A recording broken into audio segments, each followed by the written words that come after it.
The Toyota CHR is a very popular compact SUV for very good reason. It's very well spec'd, it's practical and quite reasonably priced.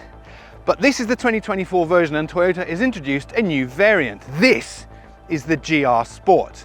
Now with its sporty credentials, it costs nearly $55,000, which is a lot for a small Toyota. So how's this for an idea? Spend another $2,000 and you can have a Lexus. This is the LBX, specified in top of the range sports luxury. And I think this might be the smart money in this pairing. If you've liked this video, do all the things, hit like and subscribe, and maybe even consider hitting the bell icon so you get notified every time a new video goes live. Go on.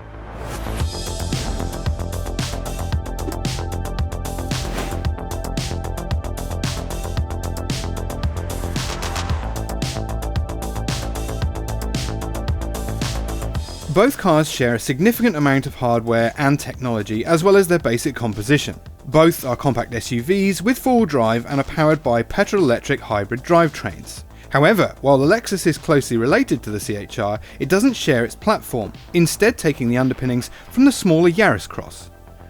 Both of these cars represent the pointy end of their respective ranges, and they have the prices to match. The Lexus is the more expensive, costing about $2,000 more, but it's when you get into the options and on-roads that things get really eye-watering. With its panoramic roof and two-tone paint, the Toyota costs about $63,000. The Lexus, that's closer to $65,000. Both the Lexus and the Toyota require servicing every 15,000 kilometers, but the CHR is cheaper, with $335 versus $595 per visit. The Toyota certainly gets easily noticed. The optional two-tone paintwork is striking, and while the overall styling is sharp, there's a lot going on here. Too busy and muddled, or modern and unapologetic? You be the judge.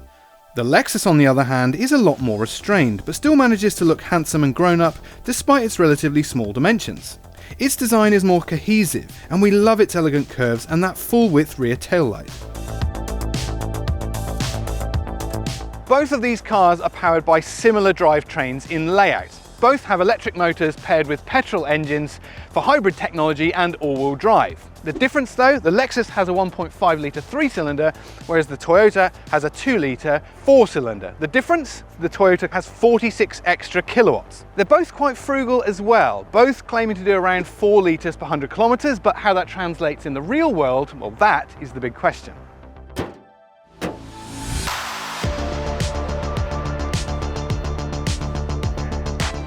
Well, with a name like GR Sport on the boot of this CHR, you'd expect it to be a pretty sporty experience in the cabin, and I'm pleased to say it is. It feels decidedly sporty. That is the operative word when I sit in here. It comes down to a few different things. One is this lovely leather-wrapped GR Sport steering wheel in front of me. That's nice and ergonomically correct, good positioning there.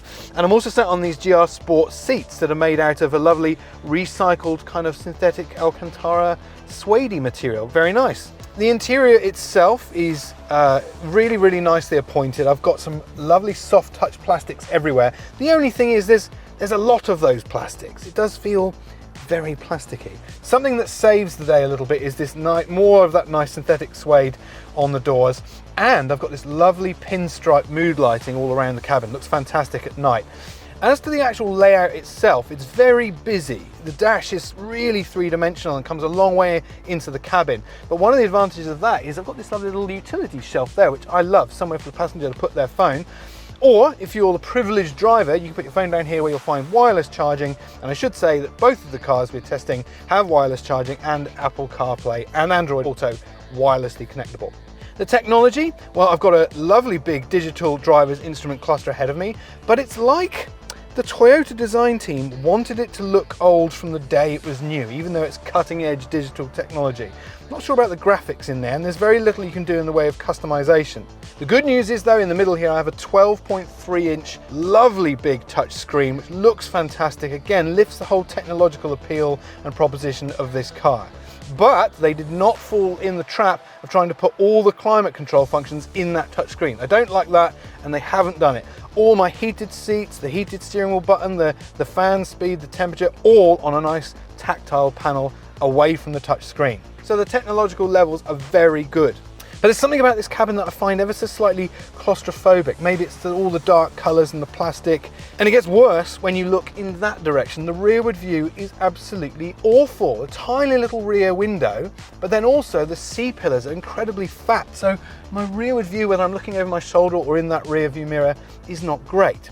But there's a saviour. Not only do I have a reverse camera, which is very nice resolution and has multiple different views I can choose from, I've also got the multiple camera view button, but, and this is unique to this car, I have a digital rear view mirror, which is really, really wide angle and kind of, to some extent, redeems that terrible rearward view. But the most important thing I have to say is that it does feel as sporty as that name badge on the boot implies.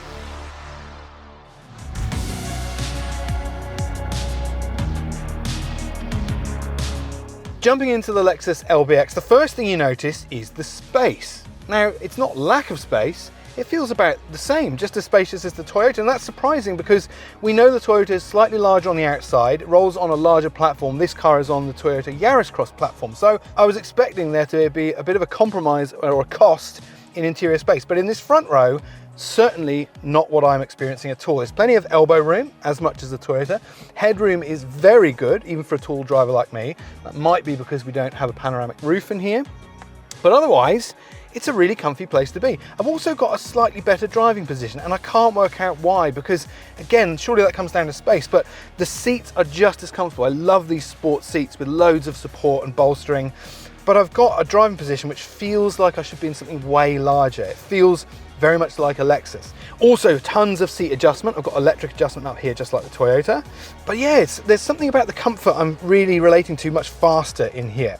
Beyond that, the layout is very different to the Toyota. It's simpler, it's less complicated and cluttered, and I really like that about it. But that doesn't mean it's boring, because we've got loads of lovely materials. This kind of synthetic suede on the dashboard. The leather on the steering wheel is really premium quality. So I feel like this is actually ticking a lot of boxes. It feels like a Lexus, even though it's a tiny one, and it definitely doesn't feel like a kind of a vamped up Toyota.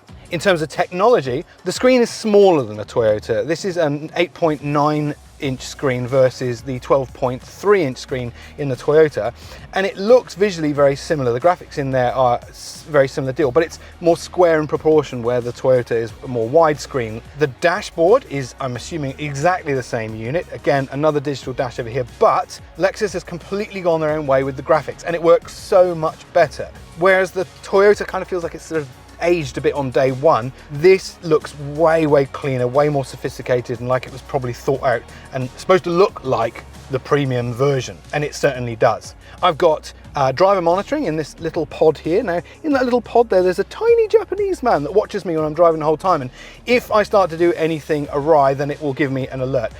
In terms of function, it's probably a little bit too eager. Just sometimes I'll glance down to change something on the stereo or whatever, and it will give me a warning. So perhaps it's just a little bit too involved in my behavior.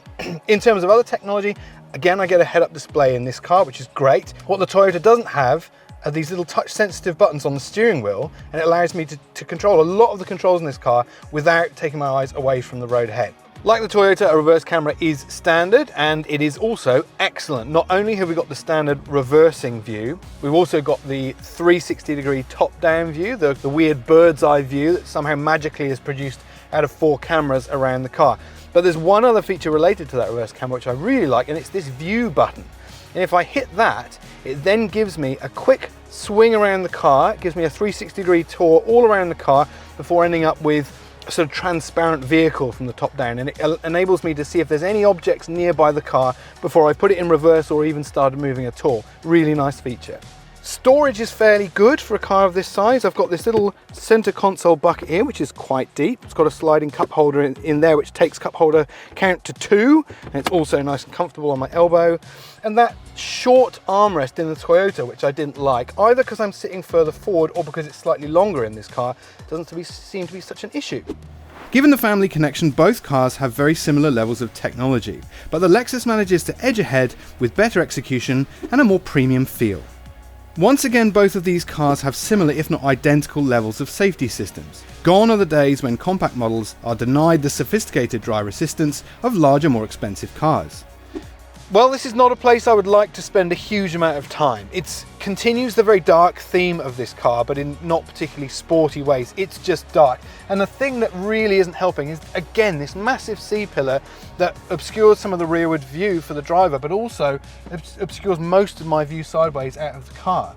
These tiny little windows back here with a very high lower window line, which would make that very obscuring for small people in the back here. And space, you'd have to say, is adequate at best. Just about enough knee room for me here. Plenty of toe room, I have to say. Headroom is, again, just adequate. Very few mod cons back here. I've got one USB-C charge point, no center armrest. It really is very minimalist back here and not in perhaps the right way.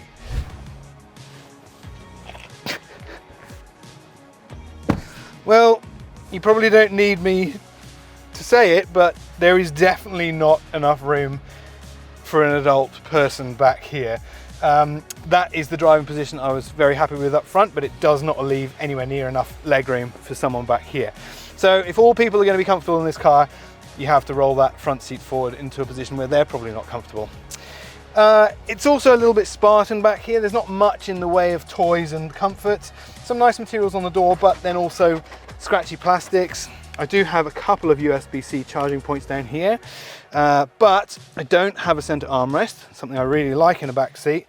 There's one mat pocket there, so not such a great mark for the Lexus in the second row of seating.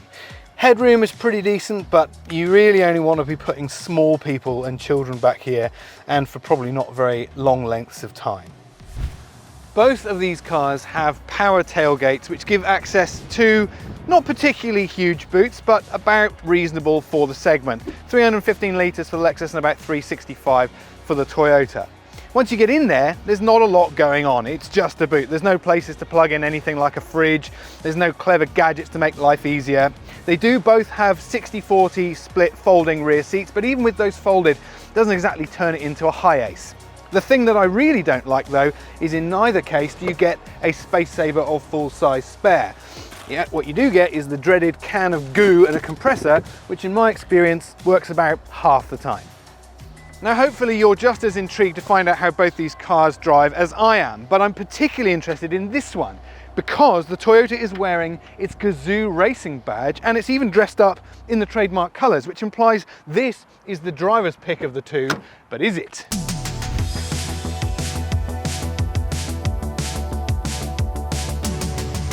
That said, the truth is this Toyota CHR will probably spend the majority of its life here in suburbia. So that's where I'm heading first, because this is a hybrid, which means it should be better for doing stop-start work.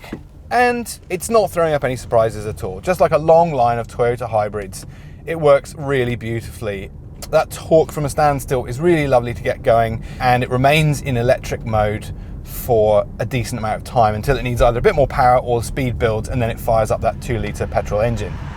Braking is also pretty good. Now, Toyotas and hybrids past have been typically a bit soggy on the brake pedal, but this feels an awful lot better. There's way more feel at low speed. It's not too grabby, just a little bit over servoed perhaps.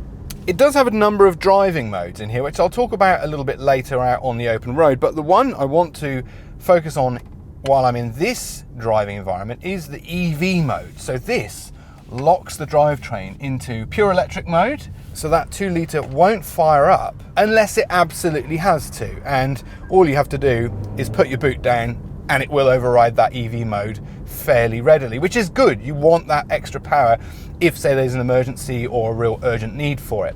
It's got a relatively small battery, which means it won't go very far in pure electric mode. But this kind of hybrid system is more about efficiency rather than actually going any extended journey on pure electric alone. But enough crawling around suburbia at walking pace. This car has the Gazoo racing badge on the boot, and that has big implications. Well, I am actually pleasantly surprised. The performance in this car is actually really reasonable. And that's important because the only variant in the CHR family to get a GR boot badge is this one, and it gets the 2-litre engine. So it does have a performance advantage over the others in the CHR range. But as to whether it really truly deserves to be called GR anything, and I know it's a GR Sport, which means it's kind of GR Lite, spelled L-I-T-E, it certainly doesn't have the performance or acceleration to kind of fit in the same family as like the Corolla GR or the GR Yaris or the Supra. And its steering, while positive and quite good, actually doesn't have much feedback. I can pop it into sport mode, but sport mode is, again, kind of a bit light. It doesn't really do an awful lot. And the other thing that really starts to grind after driving this car for any length of time in an enthusiastic manner is that sound of the 4-cylinder engine. It's not particularly special, but it pairs with that droney CVT kind of character, and it just doesn't do a particularly good job at pretending to be a sporty car. I'm starting to think this car should probably be called the GR Adequate, not the GR Sport, because this is definitely the first CHR to have really, really meaningful performance, but it's certainly not a sports car. That said, it has had a light enhancement to make it more of a driver's car. Flick through some of the drive modes and I can pop it into sport mode. And as far as I can tell, it doesn't really do very much. I think there's a little bit more weight added to the steering, but it doesn't feel like real weight. It feels like synthetic weight that's just been dialed in. And to be honest, I prefer it in the normal mode for the steering feel. It feels a little bit more honest. I don't know whether there's any extra torque being fed in through the twin electric motors. None of the drive modes seem to alter the nature and the character of this car particularly notably. For a model that's trying to go for a more sporty emphasis, it rides beautifully, and I was worried that with a GR boot badge on it, it was just going to be stiff and horrible, but it's actually not. The ride is really, really excellent in here. And other than that slightly drony engine, it's actually a very quiet place as well. Remember, we've got 19-inch wheels on the outside that could have been guilty of transmitting a little bit too much noise and roar through to the cabin, but actually it's pretty decent. For a car that pertains to be a little bit sporty, it's actually fairly well geared up to be a comfort cruiser. Also, something that's very disappointing for a car that's supposed to be driver focused, got this lovely thick sports steering wheel covered in leather, another GR badge on it, but there's no pedal shifters. So, you know what I mean? That kind of, to me, says we're not trying particularly hard to make a driver's car here. It's fun, there's no doubt. This car is really fun to pilot through some twisty roads. It's responsive. That extra dollop of torque really, really helps with the performance. I just wanted it to go a little bit further to earn those GR credentials.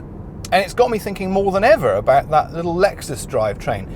It's got a whole half-litre less than this engine, but can it do anywhere near as good a job as being a driver's car as this?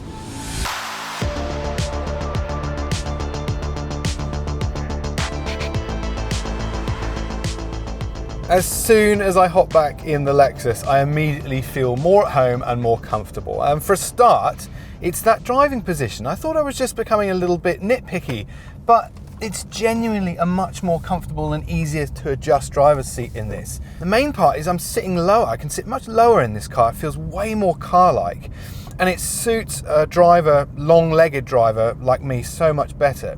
The brake pedal in this car is just a little bit more grabby than a Toyota. I don't know if it's got a stronger regen effect or what's going on there, but low speed cruising, pretty much same as the Toyota. It's also very economical, but interestingly, this car is only doing 5.3 litres per 100 kilometres versus the 5 that the Toyota says it's doing. Now, those are obviously claimed by the onboard computer rather than actually calculating it at the pump, but I have to be fairly trustworthy of it, and hopefully it's not a million miles out. But it's interesting, isn't it, that this car with the smaller engine is apparently not doing as many miles to the gallon. And what I think that comes down to is a smaller engine has to work harder to give a similar level of performance. So while I've been driving both these cars fairly enthusiastically, this one may be having to work a little bit harder to do the same thing or close to it. Driving conditions like this are exactly what that mild hybrid system is about. It's reclaiming as much energy as I can when I come to a stop, keeping the engine switched off, saving fuel, saving emissions. This is where cars like this really exist. Other refinement things as well really stand out at low speed and stop-start. For example, the Toyota, when you pull away, it's got those pop-out handles that look cool, but they make a really loud clonk as soon as you start pulling away. And for the first few times it did it, I thought it had a sticking caliper or the handbrake was staying on or something. Turns out it's those handles popping back into place. A little bit more refinement could have stopped that noise and made it feel a little bit more like a premium car. In the Lexus, that rearward view is so much better. I've got a really conventional shape and size rear window, which gives me perfect visibility in the rear view. But if I happen to do the old safety check over the shoulders, there's no huge C-pillars to get in the way. Like the Toyota, I have an EV mode in here and I have an eco mode, but that's it. I don't actually have any other drive modes to flick through like the Toyota has, but I don't really mind that because, as I say, the Toyota doesn't seem to change its nature particularly much from one drive mode to the other. And this has got all you need. You've got that EV mode, you've got an eco mode for making it even more economical, pretty impressive as it is, especially given the type of driving I've been doing. Lots of suburbia, lots of more enthusiastic driving. So I think 5.3 is pretty respectable. And finally, one other thing I noticed, in the Toyota it's got a monotone horn, which sounds really kind of just a bit weak, whereas in the Lexus, lovely dual tone. That sounds like the horn of a $65,000 car, and in the one in the Toyota, absolutely does not. But it's once you leave suburbia and hit the open road that this comparison starts to get really interesting. So this car has 46 kilowatts fewer than the Toyota with 100 kilowatts, but at 180 something Newton meters, it's about the same amount of torque. And in real world application, it doesn't feel any slower at all to me. That instant torque, just like the Toyota, and then a good surge of power from that petrol engine joining it a few seconds later. The combination, as I say, I don't feel like there's much of a forfeit of compromise in this car. But what it definitely does that I like more is that little 3-cylinder note is way nicer to listen to than that thrashy 4-cylinder. And it seems like it's delivering just as good performance. And one other thing, I've got paddle shifters. So I can actually control the way the power is delivered in a much more involving manner than in the Toyota, the performance focused car. And then it gets more and more intriguing because I settle down to a cruise and the Lexus does feel like the more luxurious option. Both vehicles actually have double glazing in the front windows, which is very unusual for cars in this class. And that adds to the level of serenity and calm in the cabin. But it just feels more relaxing. That seating position combined with the engine note, combined with the interactive level of a slightly nicer steering system, I feel like it's a way more communicative steering system, paddle shifters. This car is stacking up to be both a combination of sport and luxury, hence the boot badge. The Lexus manages to hide its size in virtually every way. It's got better performance than I was expecting. It's more refined than most vehicles in this class. It's quieter. The ride, just like the Toyota, is really excellent. I think they're pretty much on an even pegging there. But it's when you dig deeper and look at all those little details that this car really comes out on top.